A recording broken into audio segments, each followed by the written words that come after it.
शोभा जी बताइए, फाइनल नतीजा आने वाला है, हमारे ओपिनियन पोल का फाइनल आंकड़ा आने वाला है और हम यही देखेंगे क्या होगा अब की बार 400 पार का। जी न्यूज और मेटेराइज के ओपिनियन पोल 24 की सरकार का ये आखिरी राउंड है। 463 सीटों पर देश का मूड आप 3 घंटे में जान चुके हैं। अब तक का स्कोर है, कांग्रेस प्लस इंडिया अलायंस को सिर्फ 92 सीटें मिल रही है और बीजेपी प्लस एनडीए को 299 सीटें जा रही है। ये आंकड़ा मोदी की हैट्रिक और आएगा तो मोदी लिखा हुआ है यहाँ पे, मैंने नहीं पढ़ा अपने मन से, को जस्टिफाई करने वाला है। लेकिन नारा तो अब की बार 400 पार और अकेले बीजेपी 370 पार का है।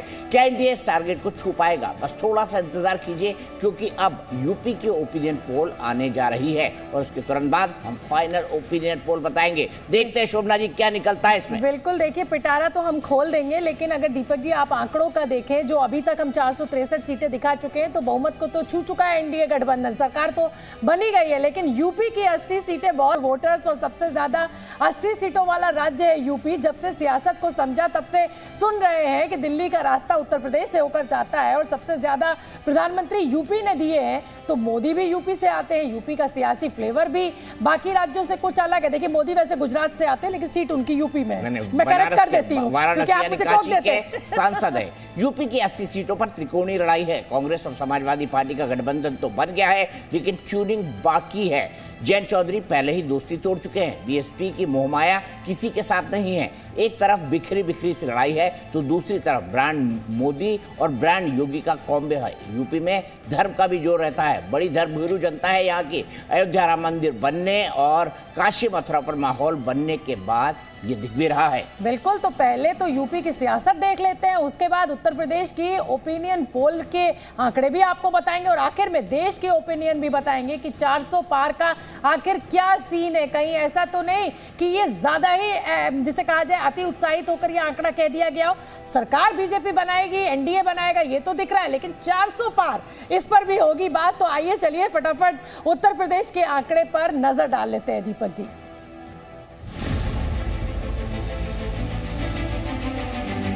सियावर रामचंद्र की, सियावर रामचंद्र की, सियावर रामचंद्र की।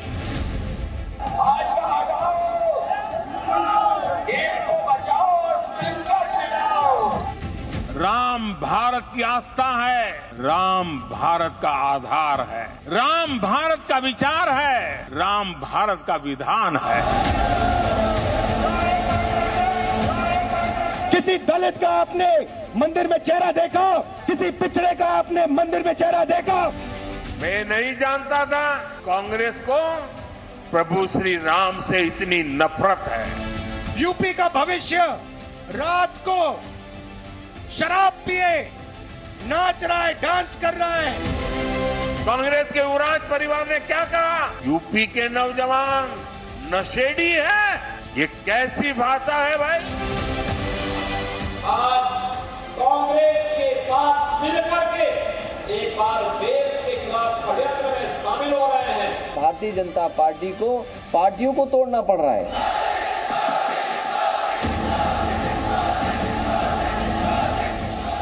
पूरे यूपी के पता हो, माल वही है, पैकिंग नहीं है।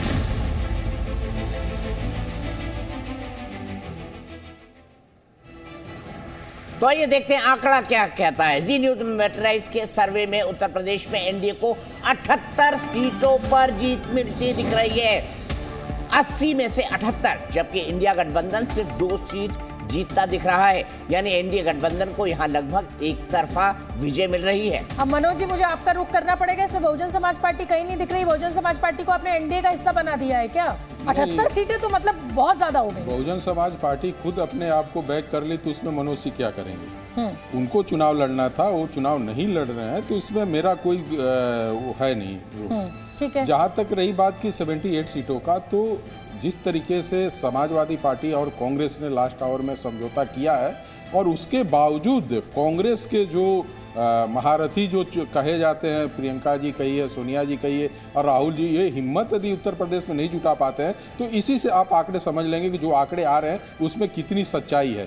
इतने समझौते और इतने के बाद उसके बाद आरएलडी का टूट जाना, मैं पहले भी बोला था कि आरएलडी यदि बीजेपी के साथ नहीं भी आती तो बीजेपी के सीटों में फर्क उतना नहीं पड़ता, लेकिन यदि आरएलडी अलग हो गई है तो समाजवादी पार्टी ठीक है, वो तो अभी दीपक जी आपके साथ चर्चा करेंगे और सवाल भी पूछेंगे, लेकिन मैं आप जल्दी से वोट परसेंटेज बता देती हूँ। देखिए 78 सीटें 80 में से, तो एनडीए को 58% वोट परसेंटेज मिल रहा है और यही वजह है 78 सीटें जीतने की, जब भी इंडिया गठबंधन को सिर्फ 32% वोट मिल रहा है, बीएसपी को 8% और अन्य के खाते में 2%। तो अब देख रहे हैं 50% से ज्यादा 58% वोट, ये अपने आप में लैंडमार्क होगा मेरे ख्याल से। 58% वोट उत्तर प्रदेश में आज तक किसी भी राजनीतिक पार्टी को नहीं मिला होगा। चलिए अपने पैनल को इंट्रोड्यूस कर देता हूं। शहजाद पूनावाला भारतीय जनता पार्टी के राष्ट्रीय प्रवक्ता मेरे साथ हैं, राजीव रंजन जी अब एनडीए के साथ हैं और नेशनल सेक्रेटरी है जेडीयू के, वो मेरे साथ हैं। अनुराग भदौरिया जी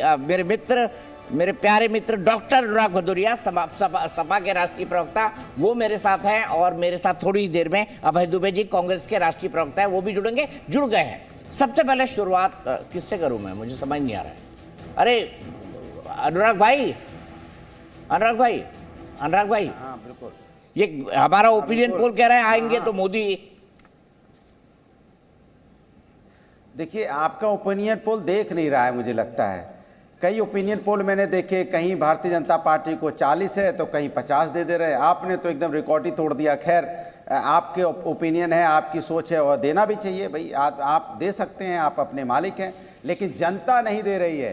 जिस तरह से किसान रोड पे, किसान नहीं दे रहा है, छात्रों पे लाठियां बरसाई जा रही हैं, उनको रोजगार नहीं मिल रहा, वो नहीं दे रहा है, रोजगार यहाँ बेरोजगारी से आत्महत्या कर रहे लोग वो वोट नहीं दे रहे हैं, महंगाई से जिनकी कमर टूटी पड़ी है वो वोट नहीं दे रहे हैं, महिलाओं पे जिस तरह से अत्याचार बढ़ा है वो वोट नहीं दे रहे हैं, तो वोट दे कौन रहा है मुझे ये नहीं समझ में आ रहा। यूथ दे नहीं रहा है। अच्छा अग्निवीर के साथ जो अन्याय हुआ, जिस तरह से वो रोड पे प्रदर्शन कर रहे थे, तो अग्निवीर सैनिक दे नहीं रहे, महिला दे नहीं रही, युवा दे नहीं रहा, किसान दे नहीं रहा। हाँ ये आपका ओपिनियन पोल दे रहा है वोट।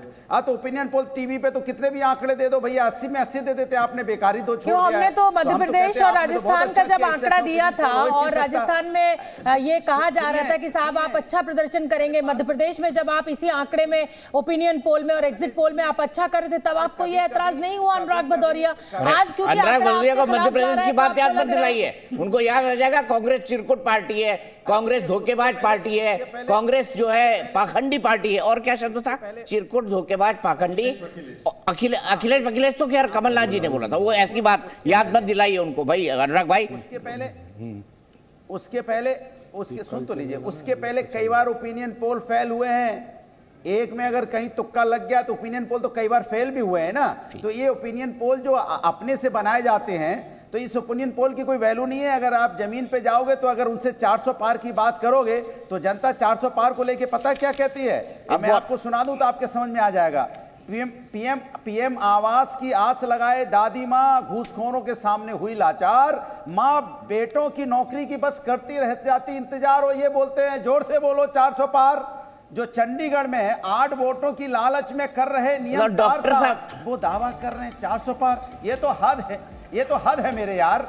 बहुत बढ़िया, बहुत शानदार कविता लिखी है अनुराग भाई, डॉक्टर अनुराग भदौरिया जी। नैतिकता हो रही शर्मसार, ये कह रहे जोर से बोले 400 पार, रुपए पे डॉलर हुआ सवार, आतंकवाद ने कर दी हद पार, काला धन वापस नहीं आया मेरे यार, ये कह रहे जोर से बोलो 400 पार। अनुराग भाई ये आप कई बार सुना चुके हैं और हम कई बार सुन चुके हैं, इसीलिए मैंने मेरे प्रिय मित्र का नामकरण कर रखा है। आप बोलते हैं बिल्कुल टेप रिकॉर्डर की माफिक। 400 पार। चलिए अभय दुबे का रुख कर लेते हैं। शहजाद जी को, अभय दुबे जी को बाद में लाएंगे ना, पहले शहजाद जी तो काउंटर कर लें। हमारे मित्र कर लीजिए भाई अनुराग भदौरिया जी का। वैसे भी शहजाद जी अनुराग भदौरिया जी को देख के डर जाते हैं बहुत। 14, 17, 19, 22, 23 और कल के नतीजों के बाद अब भी नहीं कर पा रहे स्वीकार, इसलिए तो 400 पार। अब देखिए तो मैंने अभी बना दी, आपकी तरफ पहले से 10 शो में नहीं बोला है। एनीवे मैं आता हूँ बात पर। देखिए हर हर महादेव, जय सिया राम, और भाई बीच में बोलना जरूरी है। अब देखिए भगवान के बारे में याद किया तो ये आ गए रामद्रोही। अब बीच में मत बोलिए, टोक के मत, अपने अपनी बारी में बोलिए अनुराग जी कृपया करके। देखिए मैं आपको बताता हूं, और जय श्री कृष्णा भी बोलना जरूरी है। देखिए हम तो आप डिबेट करने आए थे। मैं एक व्यवस्थित डिबेट चाहता हूं। अनुराग जी, आपने तो अच्छा खासा समय लिया है ना, बोल लिए हैं, सुन लेते हैं शहजाद को।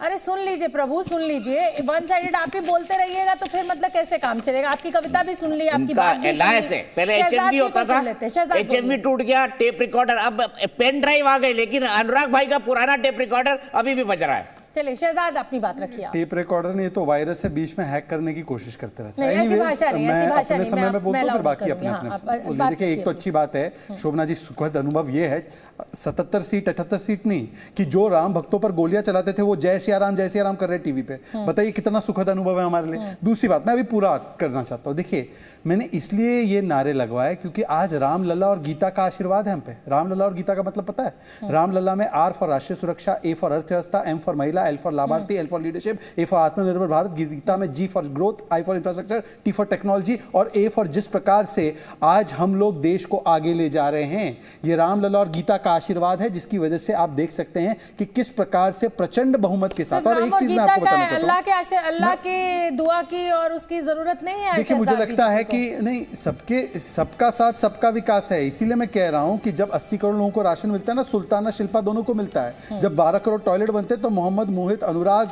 अनुभव सबके घर में बनता है। अनुराग के घर में भी बना होगा और अनुभव के घर में बना है। तो मैं सबका साथ सबका विकास पर 2-3 बातें। देखिए एक चीज आप देखिए कि यूपी में किसका साथ लोगों को पसंद है? MY फैक्टर, मोदी और योगी फैक्टर का साथ पसंद है। और ये जो 2 लड़के साथ आए थे 2017 में, जिस प्रकार से वो फिल्म पिटी, आज उसी प्रकार से वो फिल्म फिर से पिट रही है। और इसलिए मैं कहूंगा क्या स्टेज होगा। देखिए अभी तो हम साथ साथ है, कुछ दिन बाद होगा कभी हाँ कभी ना, और फिर जाते जाते होगा हम आपके है कौन, अकेले हम अकेले तुम।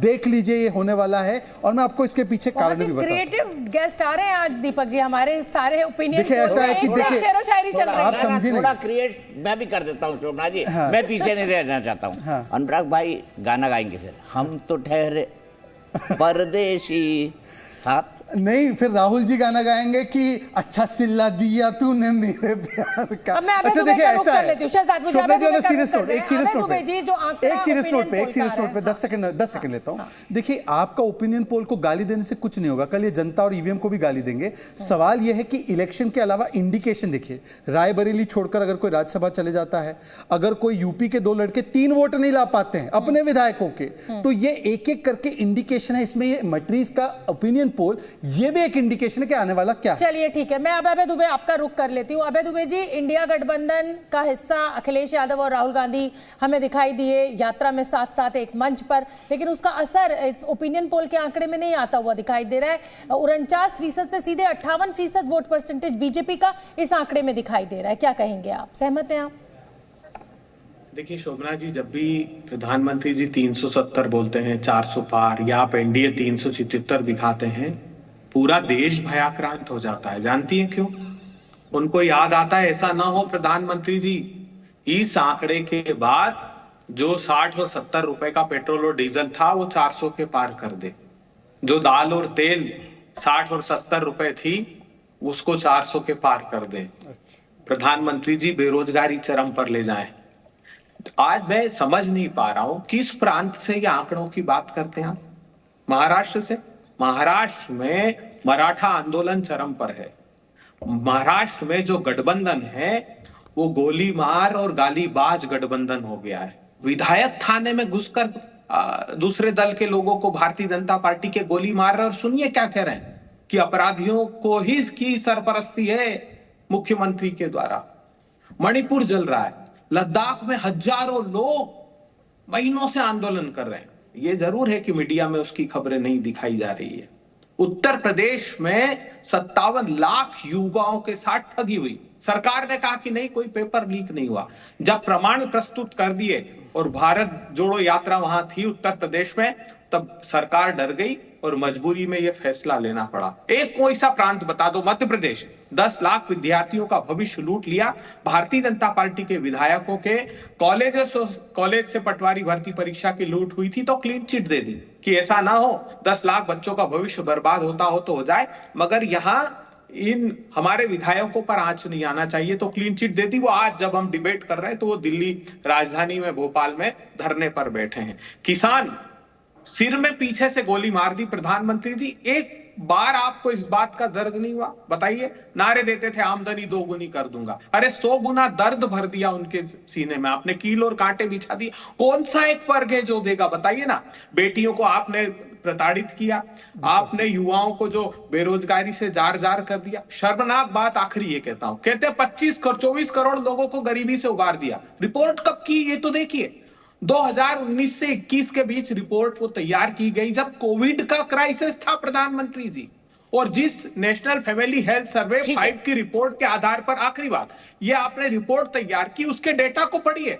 अंडर नरिश बच्चों की संख्या बढ़ गई, एनीमिक जो 58% थी महिलाएं, 49 साल तक की वो 68% हो गई। हाउस होल्ड्स के पास खाने को दाने नहीं थे उस समय, आपने कहा कि अबे भाई मैं एक सिर्फ इतनी बात कह रहा हूँ, भैया 80 सेकंड का 90 सेकंड का टाइमर भी चला दीजिए। और अभय दुबे जी, यही बात तो आप 2019 में कह रहे थे और सेम वही बातें 2024 में कह रहे हैं। इस सवाल का जवाब याद करके रखिएगा या तैयार करके रखिएगा शहजाद पूनावाला जी। अभी मैं एक एक करके इनका जवाब देता हूं। हमारा गोलीमार गठबंधन है तो इनका तो कुर्ता फाड़ है भाई।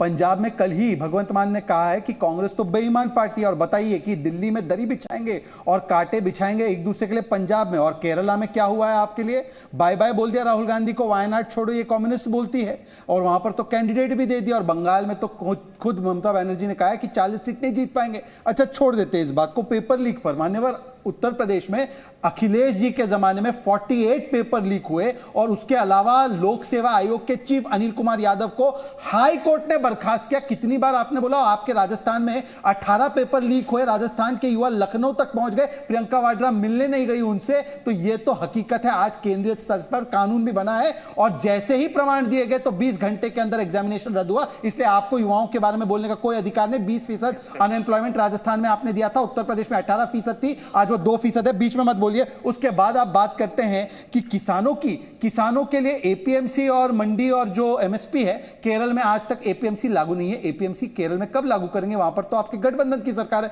उतना बता दीजिए। और स्वामीनाथन कमीशन की रिपोर्ट तो 8 वर्ष तक आपने लागू नहीं की थी, अब लागू हुई है। एनीवे उसको छोड़ देते। बेटियों के बारे में संदेश खाली, अनुसूचित जाति जनजाति की महिलाओं के लिए अभी तक प्रियंका वाड्रा का एक ट्वीट है। आईआईटी बीएचयू में जो घटना हुई उस पर तो हमने उनको निकाल बाहर किया, हम सभी ने बोला, हमने ब्रिजभूषण पर बोला, हमने तो कार्रवाई की। पर आप बताइए संदेश खाली में प्रियंका वाड्रा कब जाने वाली है मान्यवर? और आखिरी बात, महंगाई की बात करते हैं आप। महंगाई की बात, जिन्होंने 12% इन्फ्लेशन दिया, आज 5.5% इन्फ्लेशन है 2 वैश्विक चुनौतियों के बाद। तो अभय जी कम से कम ईमानदारी से आकलन करके बोलिए। आपने जवाब दे लिया। अगर उन्होंने गलती की, उन्होंने महंगाई को बढ़ा दिया या वो बतौर सरकार फेल रहे और आप उनसे कंपेयर करके अपने को जिता रहे, तो क्या ये सही है? इसका मैं 10 सेकंड अगर उन्होंने 12 बढ़ाई और आपने 10 बढ़ाई या 13 बढ़ाई तो मतलब 10 सेकंड में इसका जवाब दे देता हूं। 10 सेकंड में जवाब दे देता हूं। मैंने हमारी कंपैरिजन उनसे नहीं की है। आज 2 वैश्विक चुनौतियां होने के बाद पूरी दुनिया में सबसे कम इन्फ्लेशन भारत में है। होलसेल इन्फ्लेशन नेगेटिव में, उनको पूछे कब होलसेल इन्फ्लेशन नेगेटिव में था। और बाकी सब छोड़े, हिमाचल में इन्होंने कहा महंगाई कम करेंगे, 6 रुपया डीजल का बढ़ा दिया, 1500 रुपए महिलाओं को मिले क्या, 300 यूनिट बिजली फ्री दिया क्या? इसीलिए तो हिमाचल के साथियों ने भी आपको छोड़ दिया। कल क्या हुआ हिमाचल में? ठीक है 2017 से बात करें। मैं एक और आंकड़ा दिखाऊंगा आपको, योगी जी की लोकप्रियता, MY फैक्टर जो कहा शहजाद जी ने उसके बारे में। लेकिन मैं आपसे जानना चाहता हूं, 2017 से लगातार आप यही बातें कर रहे हैं। 2017 से देखिए, सीएम योगी की लोकप्रियता का कारण हिंदुत्व 21%, क्योंकि चलते फिरते हिंदुत्व आइकॉन वो है। कानून व्यवस्था 44%, तो कानून व्यवस्था दुरुस्त हुई है। साफ सुथरी छवि 28% और राष्ट्रवाद 5%, तो एक पूरा कॉम्बो है। और अन्य 2%, तो ये MY फैक्टर है। अब कैसे मुकाबला करेंगे सर? किनके सारे मुकाबला करेंगे उत्तर प्रदेश में, जहां पर खुद सोनिया गांधी जी ने रायबरेली छोड़ दी है, राहुल जी अमेठी सुन रहे हैं, लड़ना नहीं चाहते हैं, लड़े तो बहुत अच्छा है। रायबरेली के अंदर जो है 3 विधायक अमेठी और रायबरेली के कल क्रॉस वोटिंग कर चुके हैं। सर कहां से आंकड़े आएंगे? अभय जी ये भी तो समझाइए। और ये वही बातें हैं जो आपने 2017 में कही, 2018 के चुनाव में कही, 19 में कही, 20 में कही, 21 में कही, 22 में कही और 23 में भी कही। 24 में अब क्या? कुछ नया नहीं है आपके नैरेटिव में। आपके टेलीविजन और सर्वे के आंकड़े भाजपा के लिए गुलाबी है, मगर ये दावे फर्जी है, ये आंकड़े दिखावी है। आज जो पश्चिम बंगाल पर प्रश्न खड़ा कर रहे हैं, बर्नार्ड मराफ को भूल गए, संदेश खाली की बात कर रहे हैं।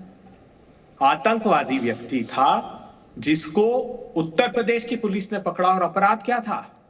सैकड़ों बेटियां और उसमें कम से कम 6 से 8 तो बच्चे नाबालिग थे जिनसे वेश्यावृत्ति कराता था वो आदमी। उसकी गिरफ्तारी के बाद इन्होंने मेघालय के मुख्यमंत्री के खिलाफ अपना अधिकृत उम्मीदवार उठाया। जो हाथरस से लेकर उन्नाव तक पाप में शामिल हो वो लोग वो बात उठाने का नैतिक अधिकार नहीं रखते। जहां भी अनैतिकता हुई उसके खिलाफ दृढ़ता से लड़ना चाहिए। आज क्या देश के हालात नहीं है? राष्ट्रीय अस्मिता का प्रश्न आपने खड़ा किया। भारतीय जनता पार्टी का सांसद तापिर गाव कह रहा है कि चीन की सेना 40-40 किलोमीटर तक अंदर घुसकर प्रधानमंत्री जी हमारे नागरिकों को अगवा करती है, और ये हाउस में कह रहा है, वो ये अभय दुबे नहीं कह रहा। 6 अगस्त 2020 को भारत की रक्षा मंत्रालय एक दस्तावेज डालता है अपनी वेबसाइट पर कि स्टेटस को चेंज किया यूनिलेटरली चाइना ने। हमारी सबसे विश्व की सबसे ऊंची एयर स्ट्रिप के नीचे दौलत बेग गोल्डी पर चीन वहां तक आकर घुसा हुआ है और एक एक दिन आगे बढ़ रहा है। प्रधानमंत्री जी उसको क्लीन चिट दे देते हैं। आजाद भारत के इतिहास में चाइना का इंपोर्ट इस तरह बढ़ गया कि parliamentary standing committee on commerce को कहना पड़ा कि हिंदुस्तान का अबे भाई मैं आपका बहुत सम्मान करता हूं, आप मेरे कॉलेज के मित्र हैं, आप बहुत अच्छे इंसान हैं, आप बहुत शानदार बोलते हैं, लेकिन मैं एक बात जानना चाहता हूं। 2020 आपने यही बात कही, 21 में भी यही कही, 23 में भी यही कही, 24 में भी यही कह रहे हैं। अरे कुछ तो नया लाइए भाई। 10 सेकंड में एक छोटा सवाल जवाब दे दिए, इसमें क्या नया है जिसके ऊपर आपने वोट नहीं मांगे अब तक? पिछले 4, 5, 6, 7, 8, 9 सालों के अंदर कितने जीते कितने हारे, मैं उसके विश्लेषण में नहीं जाना चाहता। देखिए, जो करोड़ों लोग एक मूर्धन्य देश के पत्रकार दीपक चौरसिया जी का शो देख रहे हैं, उनकी बातों को गौर से सुनिए। देश के नागरिकों वो इस बात को स्वीकारते कि ये परिस्थितियां लगातार बनी हुई है 2017 से लेकर आज तक 24 तक। तो वोट इस बात पर कीजिए। ये जो भ्रामक दुष्प्रचार कर रहे हैं, मर्यादा पुरुषोत्तम राम के राम राज्य की अवधारणा को चरितार्थ करना है, तो ये जो लंका के अनुयायी हैं इनको खदेड़ कर बाहर कर दीजिए। इस बार वोट की चोट से बता दीजिएगा कि ये सारे प्रासंगिक मुद्दे आप हर बात का ठीकरा अभय दुबे आप मीडिया पे फोड़ रहे हैं या आप सर्वे एजेंसीज पर फोड़ रहे हैं, लेकिन उदाहरण आपके सामने है। हिमाचल प्रदेश में किस तरीके से क्रॉस वोटिंग हुई, आपकी खुद पार्टी में अनुशासनहीनता है। आप फिर कहेंगे कि ईडी सीबीआई का डर दिखा दिया इसलिए ऐसा हो गया, लेकिन आप भी तो संभाल नहीं पा रहे अपनी पार्टी को, अपने नेताओं को। बिल्कुल 10 सेकंड में आपको बहुत अच्छा प्रश्न किया, मैं आपको साधुवाद देता हूं इस प्रश्न के लिए। देश के लोगों ये जान लीजिए कि हिमाचल प्रदेश में भारतीय जनता पार्टी के पास नो वोट 25 विधायक थे इनके पास, और 35 के लिए ये चुनाव लड़ रहे थे। सब उत्तर प्रदेश में भी इनके पास संख्या नहीं थी और चुनाव लड़ रहे थे। कर्नाटक में भी संख्या नहीं थी, तो ये क्या चाहते थे? ये प्रजातंत्र की मंडी लगा कर रख रहे हैं। और राजीव रंजन निराश हो जाएंगे। अब अभय दुबे जी लंबा हो गया आपके साथ सिलसिला। मैं यही कहूंगा 10-15 सेकंड ले लीजिए, शायद ले लीजिए, फिर मैं राजीव रंजन जी के पास जाऊंगा। कोई नया पर्सपेक्टिव लेके आ चलो भाई। ग्रेट टेक अवेज का कोई बढ़िया सा ग्राफिक दे दीजिए। अभय जी कह रहे हैं कि क्योंकि इनकी संख्या 25 थी तो इन्होंने राज्यसभा के लिए क्यों प्रयास किया। अभय जी 2019 में उद्धव सेना को 50 सीटें मिली थी विधायक, हमारे पास 105 थी, हमारे साथ चुनाव लड़ा तब 56 आई थी। काहे उनको मुख्यमंत्री बनाने के लिए आपने ले गए वहां पर, और उस समय मंडी लगी थी कि धमकी दी थी, बता दीजिए। बिहार में एनडीए को वोट मिला था 2020 में, काहे नीतीश जी को ले गए थे? तब मंडी लगी थी, दबाव था। और कर्नाटका में एक विधायक हमारे कांग्रेस का और एक जनार्दन रेड्डी जिसको आप भ्रष्ट कहते हैं, उसका वोट काहे ले लिया, कैसे ले लिया? और ये सारे आंकड़े गुलाबी है, ये सारे दावे किताबी है, तो लड़ लीजिए अमेठी से ना मान्यवर। अभय जी आपको मैं चुनौती देता हूं, आप अधिकृत राष्ट्रीय प्रवक्ता, स्टेपनी नहीं। 10 सेकंड शोभना जी मेरा समय तो पूरा होने दीजिए। मैं कह रहा हूं कि अमेठी से रायबरेली से घोषणा कर दीजिए कि राहुल गांधी लड़ लेंगे, काहे रायबरेली छोड़कर भाग रहे हैं? जहां तक सवाल है राष्ट्रीय सुरक्षा और सीमाओं को लेकर, अक्साई चीन किसने दिया, कच्चा तीवू किसने दिया? तापिर गांव ने क्लियरली कहा है कि मेरे स्टेटमेंट को मिसकोट किया गया। परंतु एक सवाल 26/11 जब हुआ था मुंबई में, तब कहा गया था कि अटैक करो, तब अटैक नहीं कर पाए। आज सर्जिकल स्ट्राइक और पुलवामा के बाद बालाकोट यही अंतर है। मेरा एक बड़ा सिंपल, हम उत्तर प्रदेश की बात कर रहे हैं। उत्तर प्रदेश गांधी परिवार का गढ़ रहा है। अमेठी, रायबरेली, आसपास की सीटों पर उनका प्रभाव रहा है पिछले लगातार 75 सालों में। क्या गांधी परिवार रायबरेली या अमेठी से चुनाव लड़ेगा, हाँ या ना? बताइए, इतना बता दीजिए अभय दुबे जी, आप राष्ट्रीय प्रवक्ता हैं। ये प्रश्न ऐसा ही है दीपक चौरसिया जी कि आप प्रधानमंत्री जी से पूछें कि केरला से चुनाव लड़ेंगे क्या, पुदुचेरी से लड़ेंगे, तमिलनाडु से, ये तय करनी दीजिए पार्टी को। पार्टी की चलिए ठीक है, राजीव रंजन जी का रुख इलेक्शन करें। मैनेजमेंट कमेटी है, अच्छे उम्मीदवार मिलेंगे। अपेक्षा देश की अपेक्षा, उत्तर प्रदेश की अपेक्षा के अनुरूप, और उत्तर प्रदेश से ही चमत्कार प्रारंभ होगा, लिख कर रखिएगा। चलिए चमत्कार को नमस्कार। चलिए राजीव रंजन जी का रुख कर लेते हैं। और राजीव जी, ये जो आंकड़े आ रहे हैं ये बल्ले बल्ले हैं, लेकिन इसमें जो मोटी बात निकल कर सामने आ रही है, जब हम प्रश्न पूछ रहे हैं कि दर्शकों के लिए या वोटर्स के लिए सबसे बड़ा मुद्दा क्या है, तो उसमें ब्रांड मोदी निकल कर आ रहे हैं। तो क्या माना जाए कि 2014 का चुनाव, फिर 2019 का चुनाव और अब 2024 का चुनाव सिर्फ और सिर्फ ब्रांड मोदी के इर्द गिर्द होगा और सारे मुद्दे नगण्य हो गए इस एक व्यक्तित्व के सामने? अब देखिए, ब्रांड मोदी, निसंदेह इस बात को नकारा नहीं जा सकता है कि एनडीए की अपराजयता में ब्रांड मोदी का बड़ा योगदान है। अब ब्रांड मोदी एक, हम सिंबल के तौर पर अगर देखें तो लोगों की अगर आस्था जुड़ गई है, लोगों को ये भरोसा है कि मोदी जी से उन्हें वो सब कुछ मिल सकता है जो 70 वर्षों में नहीं मिला, तो फिर मुझे लगता है ये एक बड़ी चुनौती विपक्ष के लिए है। एक भरोसा और लोगों के अंदर नरेंद्र मोदी जी की गारंटी शब्द का जो व्यापक असर पिछले चुनाव में भी दिखा और बार बार वो इस बात को दोहरा भी रहे हैं, इससे दोनों अलायंसेस के बीच का जो बड़ा फासला है उसमें ब्रांड मोदी का तो बड़ा योगदान है। और कमोबेश 10 वर्षों की जो उपलब्धियां हैं, लगातार जो काम हुए हैं, दूसरी तरफ इंडिया गठबंधन की शुरुआत नीतीश कुमार जी ने की, उन्होंने कोशिश भी की कि एक विकल्प बन सके, लेकिन कांग्रेस ने एक जो अनुभवहीनता मैं कहूँगा, दूरदर्शिता या अहंकार कि हम ज़्यादा से ज़्यादा सीटों पर लड़ सके, जितना ये अलायंस का मामला ठंडे बस्ते में जब तक है तब तक डाल कर रखे, इससे ये फासला और ज़्यादा बड़ा हुआ है। और अब तो ये हालात है कि आप देख लीजिए पूरे परिदृश्य में, ठीक है, 400 उन्होंने कहा, 377 के करीब आ पाए हैं। मैं बिहार जैसे राज्यों में भी देख रहा हूं, ये 37-40 भी पहुंच सकता है। ये हालात हैं बिहार के। और कमोबेश ये थोड़ा बहुत भी फासला अगर एक दो राज्यों में मार्जिन ऑफ एरर भी देखें, अगर अपर साइड में 5% का जाता है तो फिर 400 के करीब ये आंकड़ा पहुंच सकता है, जो अविश्वसनीय दिखता है विपक्ष को। ठीक है, लेकिन वो धरातल पर ये आंकड़े राजीव जी मेरे एक दर्शक ने सवाल पूछा है, नीतीश जी श्योर है ना कि एनडीए के साथ ही लड़ेंगे?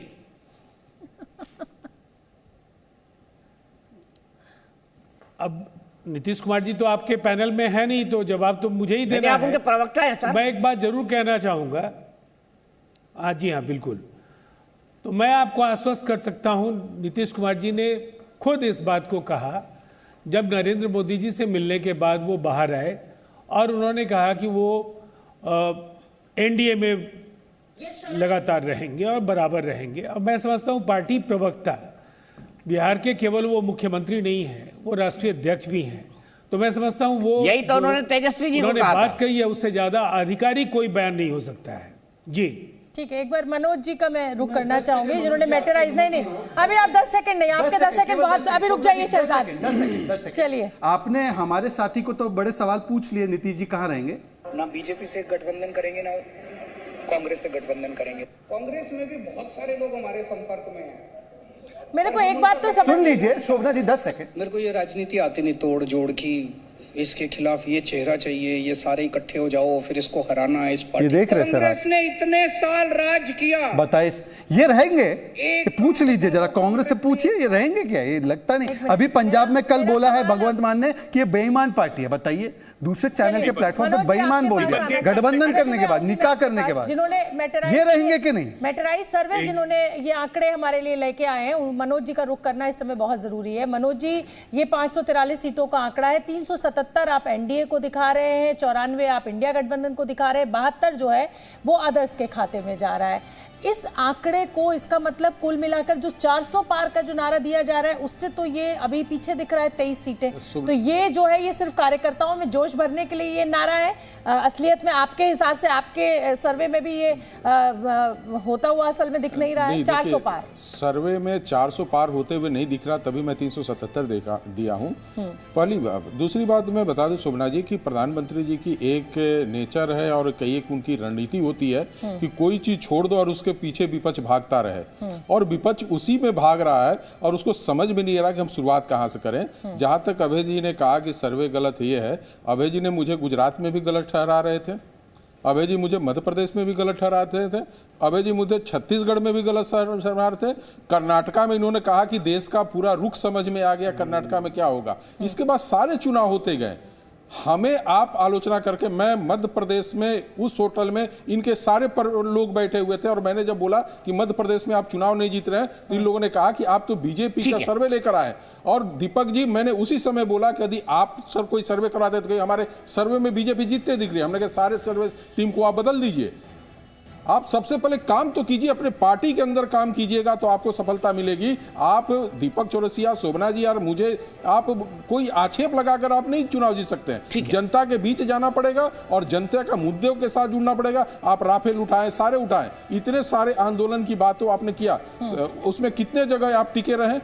आप 10 दिन करते हैं कोई आंदोलन, इसके बाद आप बदल जाते हैं। आप सरकार के प्रति, माने सरकार के विरुद्ध किसी तरह का तो माहौल बना ही नहीं पा रहे हैं। 8:30 हो गया है, एक बिग पिक्चर दिखाते हैं, कुछ ग्राफिक्स है शोभना, मैं फटाफट बता देता हूं उनको क्या है, मुझे एग्जैक्टली नहीं पता, लेकिन मैं इसका समराइज दे रहा हूं। समराइज क्या होता है कि विपक्ष के पास मोदी का सॉलिड विकल्प नहीं है, सबसे पहली बात तो ये समझ आती है।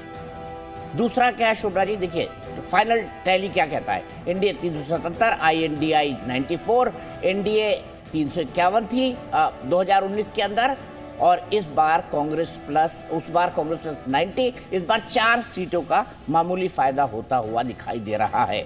अब फटाफट बोल देते हैं इसको कि एक एक करके ग्राफिक्स में पढ़ देते हैं कि एनडीए 400 पार के टारगेट से बहुत दूर भी नहीं है। अगर आप ये कह रहे हैं कि 400 तो नहीं पार कर रहे तो इससे दूर भी नहीं है, और ये फर्स्ट 23 सीटें बहुत होती हैं दीपक जी, 23 सीटें बहुत हैं। और मैं इसीलिए कह रही हूं, अभी तो चुनाव शुरू भी नहीं हुआ है, बिल्कुल अभी तो कैंपेन स्टार्ट भी नहीं हुआ है। ये मतलब ये मेरा व्यक्तिगत ऑब्जर्वेशन है। मैं तो शुभकामनाएं देता हूं, ये भी बहुत बड़ा बेंचमार्क है। मैं तो शुभकामनाएं देता हूं भाई, राहुल जी प्रधानमंत्री बने, मेरी आपकी पार्टी को भी शुभकामनाएं, आपको भी शुभकामनाएं। कांग्रेस का कंफ्यूजन थोड़ा सा रोक रहा हूं मैं। जैसे मैंने तेलंगाना में अभी जो सीटें 5 सीटों दिया, उसमें 2 सीटें ऐसी है जो मार्जिनल सीट है, जिसमें एज है, जो पार्टी गेन करेगी उस समय उसमें वो 2 सीटें जा सकती हैं। तमिलनाडु की मैंने 1 सीट दिया है एनडीए फोल्डर को, यानी बीजेपी को दिया है, उसमें से 4 ऐसी सीटें हैं जो कि अभी आ सकती हैं। तो वहां ये सीटें वो है कि जो प्रधानमंत्री ने यदि सोचा है कि हमें 400 लाना है तो वहां से सीटें कैसी बढ़ सकती है उनके सोच में होगा और वो उस पर कार्यक्रम करेंगे। ठीक है, कांग्रेस का कंफ्यूजन पूरे विपक्ष पर भारी पड़ रहा है। राहुल गांधी विपक्ष को जोड़ने का फेविकोल नहीं है, ये दिख रहा है सर्वे के माध्यम से। दूसरा क्या दिखता है, मोदी का विरोध जुबानी ज्यादा है, धरातल पर कम है। विपक्ष एक मुद्दा छोड़कर दूसरा पकड़ने में उलझा हुआ है। विकास और विरासत बीजेपी के लिए फायदेमंद है। बीजेपी का विजन और एजेंडा कम से कम स्पष्ट तो है। मोदी का 4 जातियों वाला फॉर्मूला कारगर दिख रहा है, जिसमें उन्होंने कहा गरीब, महिला, युवा और किसान, ये मेरी 4 जातियां हैं। इसके बाद मोदी की कठोर फैसलों वाली छवि लोगों को पसंद है। दक्षिण भारत में बीजेपी को एक विकल्प के तौर पर लोग देखना शुरू कर रहे हैं, और बड़ा कैडर होकर भी बीजेपी मोदी पर बहुत निर्भर है। ये एक नेगेटिव पॉइंट है, लेकिन वही उनका ब्रांड मोदी है और वही उनका पूरा का पूरा कैंपेनिंग का पर्सोना है। शोभना जी बिल्कुल, और देखिए जब आंकड़ा अब सामने है तो एक बार मैं फिर अभय दुबे आपका रुख करना चाहूँगी। भारत जोड़ो न्याय यात्रा निकाली आपने, भारत जोड़ो यात्रा निकाली, लेकिन उस तरीके का करिश्मा जो है वो आंकड़ों में दिखाई नहीं दे रहा। हो सकता है कि आप ये कह रहे हो, और मैं समझ भी रही हूँ इस बात को, कि जो ओपिनियन पोल है उससे इतर ज़मीन पर स्थिति पैदा हो जाएगी, लेकिन उत्तर प्रदेश जो 80 सीटें जहाँ से आती हैं, जो आपका गढ़ होता था वो आपके हाथ से निकल गया, जैसा कि अभी दीपक जी ने किया जिक्र। क्या ऐसा हो रहा है कांग्रेस में, तमाम नेता आपके छोड़ कर जा रहे हैं, सिर्फ ईडी सीबीआई तो नहीं हो सकती, और भी वजह होंगी अंदरूनी। मैं एक चीज आपका सप्लीमेंट्री, शोभना जी माफ कीजिएगा, मैं अब सप्लीमेंट्री सवाल डाल रहा हूं। बिल्कुल लेफ्ट कैरी ये वृंदा कारत का बयान है कि भाई राहुल गांधी उन इलाकों में जाए जहां बीजेपी से सीधी फाइट है। भाई हमसे लड़ झगड़ के क्या कर लेंगे, क्योंकि आपकी हमारी सीट आए या आपकी आए, केटी में तो हमारे जाना ही है। लेकिन जहां बीजेपी से सीधे विरोध है वहां राहुल गांधी लड़ रहे हैं या नहीं लड़ रहे हैं, इसको ही लेकर संशय की स्थिति है। अब दुबे जी क्या कहेंगे इस पर?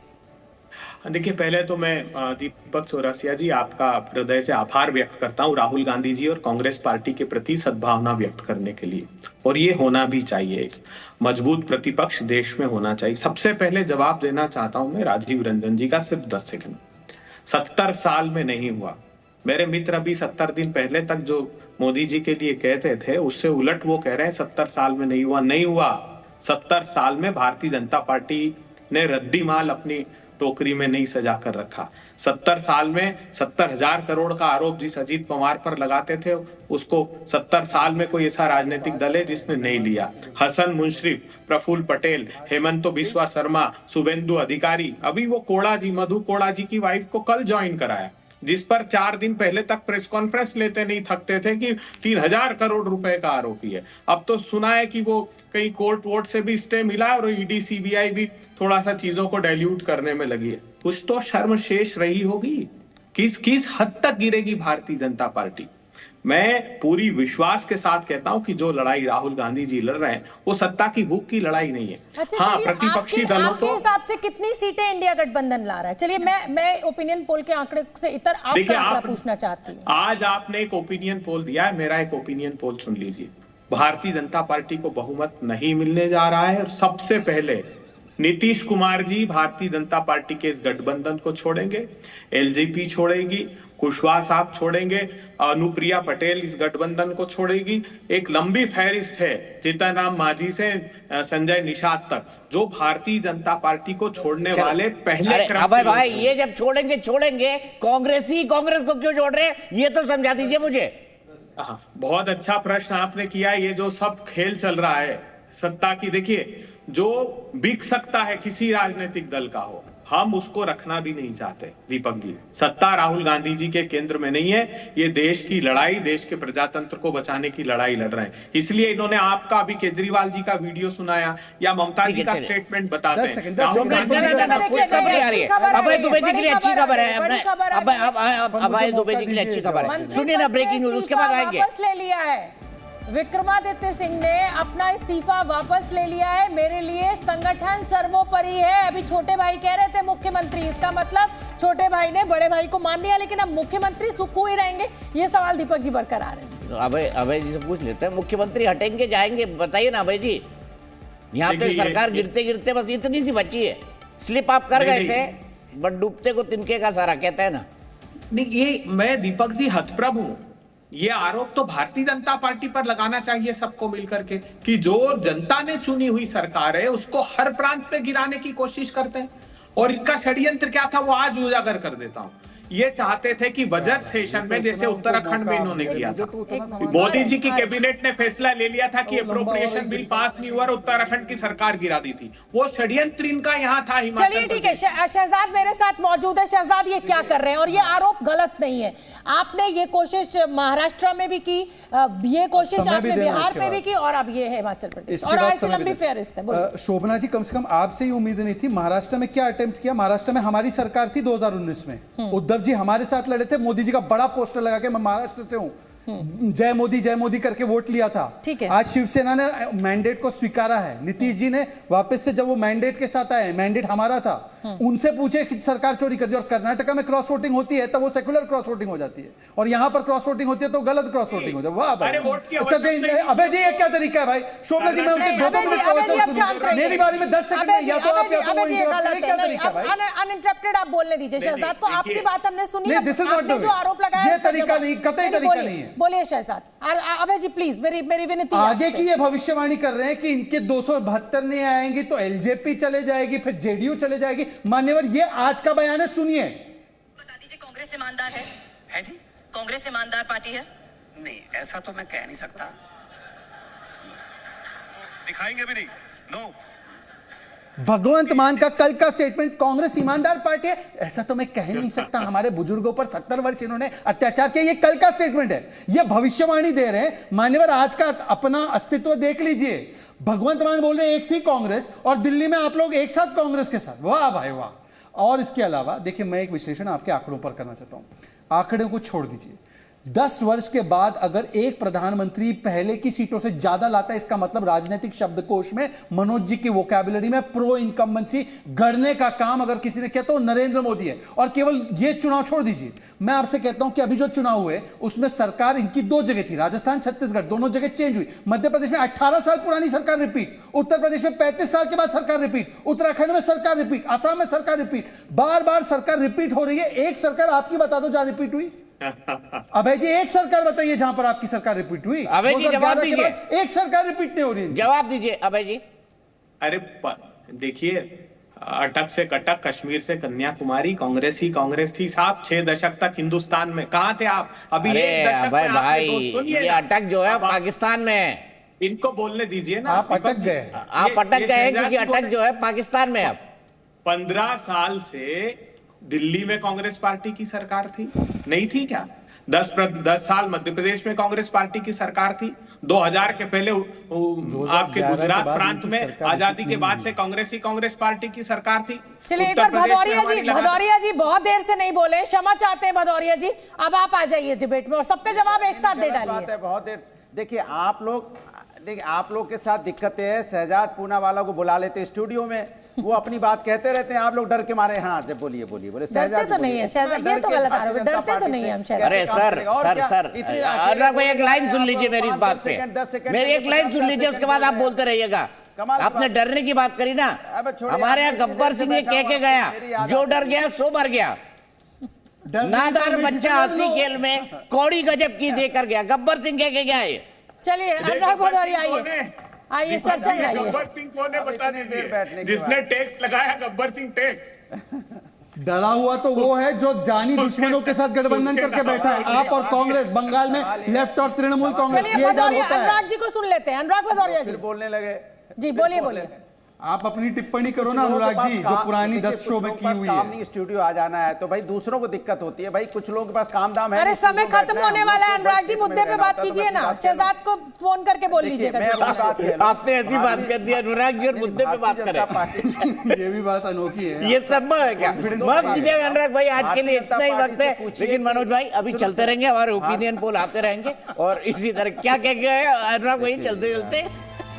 मैं कहूंगा कि अनुराग भदौरिया जी डर क्या होता है वो जरा देख लो। चलिए ठीक है, चलिए वक्त इतना ही है और ये ओपिनियन पोल के आंकड़े आपके सामने। फाइनल आंकड़ा 377 एनडीए को मिलते हुए दिखाई दे रहे, 94 इंडिया को 543 का ये जो आंकड़ा है, तो एनडीए जो है वो सरकार बनाती हुई, अगर ये आंकड़ा सही साबित होता है, मनोज जी यहाँ बैठे हुए हैं और हम हमारे साथ बैठे रहेंगे, हम उम्मीद करते हैं बैठे ही रहे। और तो अब हमें और दीपक जी को दीजिए इजाजत। खबरों का सिलसिला लगातार जारी है, आप देखते रहिए जी न्यूज़।